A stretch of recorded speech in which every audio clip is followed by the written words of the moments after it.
Hi, and welcome to the Giving Project for Children's Chapter Book Read Aloud on Thursdays. We're going to continue our study of Charlotte's Web with Chapter 8 today.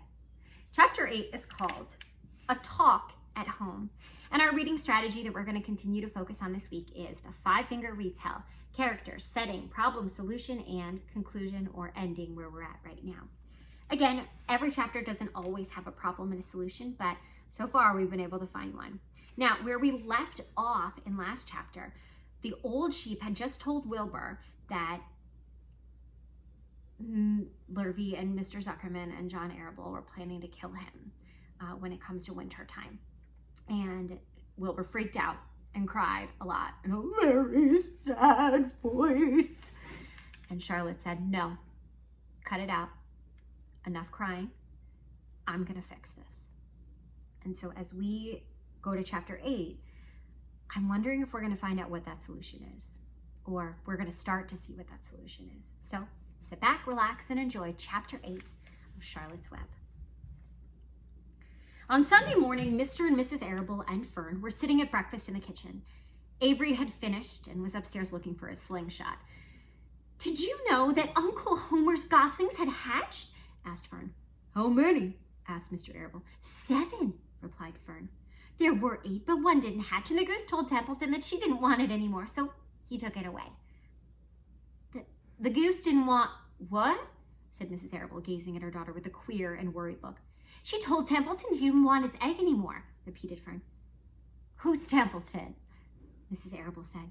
"He's the rat," replied Fern. "None of us like him very much." "Who's us?"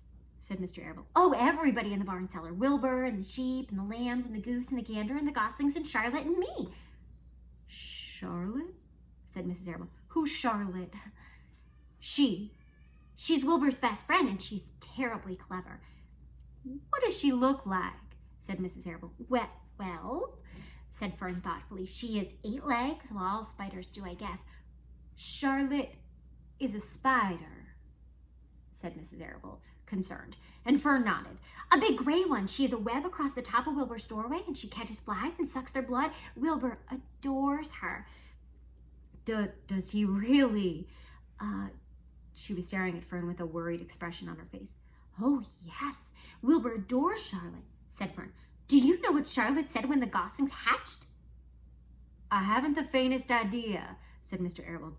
"Tell us." "Well, when the first gosling stuck its little head out from underneath the goose, I was sitting on my stool in the corner, and Charlotte was at her web, and she made a speech. She said, 'I am sure that every one of us here in the barn cellar will be gratified to learn that after 4 weeks of unremitting effort and patience on the part of the goose, she now has something to show for it.' Don't you think that was a pleasant thing for her to say?" "Yes, I do. And now, Fern, it's time to get ready for summer school. You tell Avery to get ready too. And this afternoon you can tell me more about what goes on in Uncle Homer's barn. Aren't you spending quite a lot of time up there?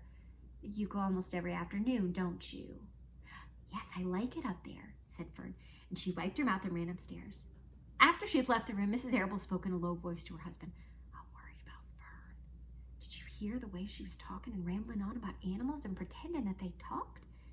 Mr. Arable chuckled. "Maybe they do talk," he said. "I sometimes wonder. At any rate, don't worry about Fern. She's just got a lively imagination. Kids, they hear and see all sorts of things." "Just the same, I do worry about her," replied Mrs. Arable. "I think I shall ask Dr. Dorian about her the next time I see him. He loves Fern almost as much as we do, and I want him to know how queerly she's acting about that pig and everything. I don't think it's normal. You know perfectly well animals don't talk." Mr. Arable grinned. "Maybe our ears aren't as sharp as Fern's," he said. And that is chapter 8.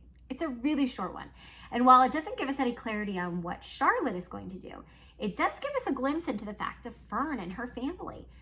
I'd forgotten a little bit about this dynamic and the fact that Fern thinks she can hear these animals talk. And this is the first time she's bringing it up to her parents, who are clearly concerned. So that's our retell. Our characters are Fern and her mom and dad.